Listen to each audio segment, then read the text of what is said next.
ఈ నెల 11న రెండో జాబితా విడుదల చేయనున్న బీజేపీ.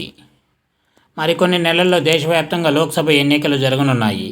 ఈ నేపథ్యంలో ఆయా పార్టీలు ఎన్నికలలో పోటీ చేసే అభ్యర్థుల జాబితాలను విడుదల చేస్తున్న సంగతి అందరికీ తెలిసిందే. ఈ క్రమంలో కేంద్రంలో మూడోసారి అధికారంలోకి వచ్చేందుకు అన్ని విధాలా ప్రయత్నిస్తున్న బీజేపీ లోక్సభ ఎన్నికల అభ్యర్థుల ప్రకటనలో దూకుడు కొనసాగిస్తోంది. కొన్ని రోజుల క్రితమే లోక్సభ ఎన్నికలకు తొలి జాబితాను ప్రకటించింది. 16 రాష్ట్రాలలో 195 మంది అభ్యర్థులతో కూడిన లిస్టును బీజేపీ విడుదల చేసింది.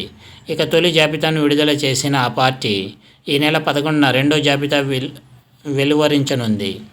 ఇందులో తెలంగాణకు చెందిన 6 స్థానాలకు అభ్యర్థులను ప్రకటించే అవకాశం ఉన్నట్లు తెలుస్తోంది. ఇక్కడ ఇప్పటికే 9 మంది పేర్లను కమలం పార్టీ ప్రకటించింది. ఇక ఈ నెల 13న పార్లమెంట్ ఎన్నికల షెడ్యూల్ రానున్నట్లు తెలుస్తోంది. దీంతో ఎన్నికల తేదీని ప్రకటించడానికి ముందే ప్రచారానికి సన్నద్ధమయ్యేలా అధిష్టానం ప్లాన్ చేస్తోంది.